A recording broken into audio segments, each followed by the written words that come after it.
इस योद्धा ने मारे थे श्री कृष्ण को 12 घातक बाण। दोस्तों, महाभारत की कहानी में हम अक्सर कई पेचीदे रिश्ते और उलझन भरी स्थितियों के बारे में सुनते हैं। क्या आप जानते हैं आखिर किस योद्धा ने भगवान श्री कृष्ण पर 12 बाण चलाए थे, जिससे श्री कृष्ण जी लहूलुहान हो गए थे? जैसा कि हम सब जानते हैं, महाभारत में अनेक प्रकार की घटनाएं घटी हैं। अलग अलग रहस्यमयी प्रकार की घटनाएं भी घटित हुई हैं, जिसमें से आज की एक और रहस्यमयी घटना के बारे में हम जानने वाले हैं, जो महाभारत कथा का एक महत्वपूर्ण भाग है।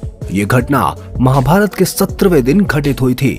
क्या आपको पता है कि कर्ण की मौत भगवान श्री कृष्ण की वजह से हुई थी और कर्ण का अंतिम संस्कार भी श्री कृष्ण ने ही किया था? आखिर ऐसा क्या हुआ कि श्री कृष्ण ने खुद अपने हाथों से कर्ण का अंतिम संस्कार करा? अगर आप भी इन घटनाओं के बारे में जानना चाहते हैं तो आपको कुछ नहीं करना, बस वीडियो को लाइक कर लो और चैनल को सब्सक्राइब करके बेल आइकन प्रेस कर लीजिए। चलिए वीडियो को आगे बढ़ाते हैं। दोस्तों, कर्ण पांडवों की माता कुंती और सूर्य का पुत्र था। कुंती ने अपनी शादी से पहले कर्ण को जन्म दिया था, फिर उसे लोक लाज के डर से एक बक्से में रखकर पानी में छोड़ दिया था। वो बक्सा एक रथ के सारथी को मिला और उसी ने कर्ण का पालन पोषण किया। सुतपुत्र होने के चलते कर्ण को कई बार अपमान सहना पड़ा। उसे समाज में इज्जत नहीं मिली। द्रौपदी ने भी उससे शादी करने से इनकार कर दिया, जिससे वह पांडवों से नफरत करने लगा था। यही वजह थी कि कुंती का पुत्र होने के बावजूद कर्ण ने महाभारत के युद्ध में कौरवों का साथ दिया।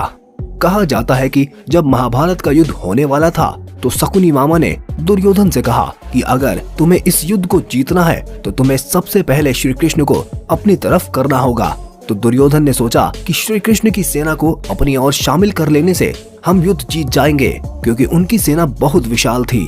तब दुर्योधन श्री कृष्ण के पास गए, लेकिन तब श्री कृष्ण नींद में थे। तभी दुर्योधन उनके सिर के पास खड़े हो गए। तभी अर्जुन वहां आ गए, लेकिन श्री कृष्ण नींद ले रहे थे, तो अर्जुन उनके चरणों के पास जाके खड़े हो गए।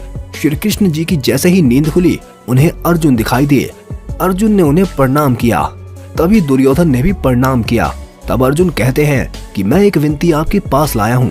तभी दुर्योधन कहते हैं कि पहले मैं आया हूँ, इसलिए पहले मांगने का अधिकार मेरा है। श्री कृष्ण ने कहा कि लेकिन मैंने तो अर्जुन को पहले देखा, पहला अधिकार अर्जुन का ही है। फिर श्री कृष्ण ने दोनों की बात सुनी। दोनों ने एक ही बात बोली कि आपको हमारे साथ युद्ध लड़ना है। अब श्री कृष्ण बड़ी मुश्किल में पड़ गए कि किसकी ओर जाया जाए। तभी उनके विचार में एक तरकीब आई। श्री कृष्ण ने दुर्योधन और अर्जुन को 2 विकल्प दिए। पहला विकल्प यह है कि या तो वह श्री कृष्ण को चुने जो निहत्थे हैं, या तो वह श्री कृष्ण की नारायणी सेना को चुने। अर्जुन ने भगवान श्री कृष्ण को चुना, जबकि दुर्योधन ने श्री कृष्ण की नारायणी सेना को चुना। तो सवाल उठता है कि श्री कृष्ण तो निहत्थे लड़ने वाले थे, तो वो कौन थे जिन्होंने श्री कृष्ण पर 12 तीर चलाए?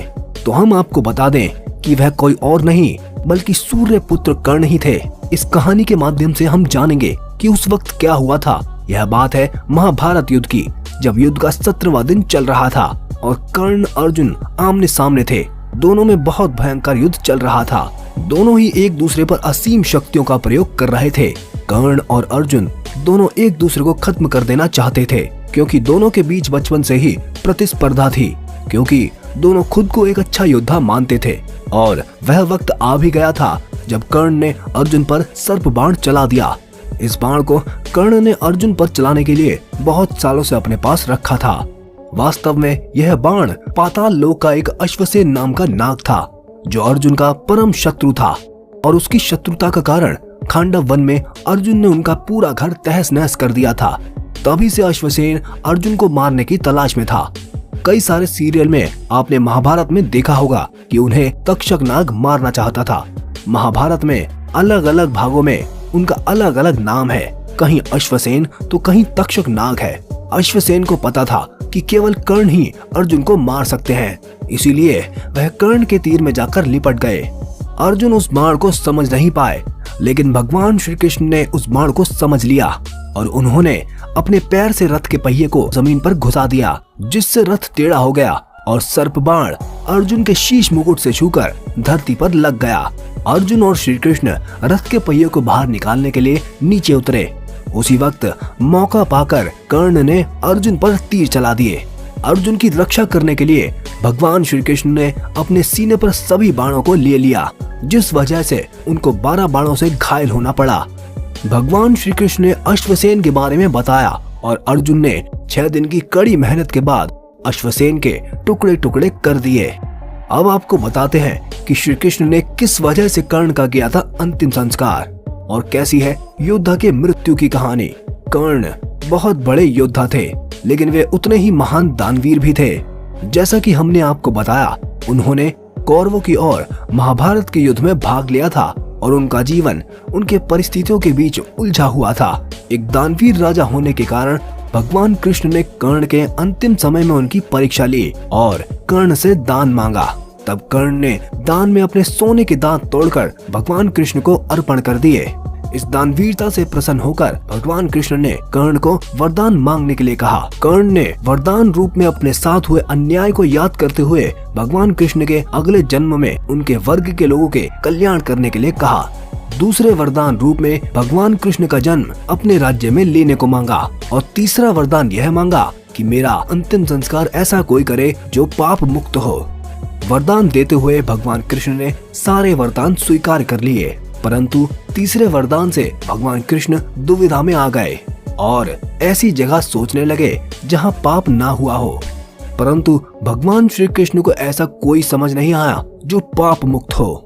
वरदान देने के वचन बद्धता थी, इसलिए कर्ण का अंतिम संस्कार भगवान कृष्ण ने अपने ही हाथ से किया और कर्ण को दिए वरदान को पूरा किया। इस तरह दानवीर कर्ण का अधर्म का साथ देने के बावजूद भगवान कृष्ण को कर्ण का अंतिम संस्कार कर उसको वीरगति के साथ बैकुंठ धाम भेजना पड़ा था। कर्ण को मिला था शाप और ऐसे ही हुई थी मृत्यु। एक बार कर्ण अपने रथ से कहीं जा रहे थे, तभी उनके रथ से एक बछिया की मौत हो गई। उस दौरान एक साधु ने कर्ण को शाप दिया कि जिस तरह रथ से बछिया की मौत हुई है उसी तरह तुम्हारी भी मौत होगी। साधु ने कहा कि युद्ध के दौरान उनके रथ का पहिया धरती निगल लेगी और वो ही उसकी मौत का कारण बनेगा।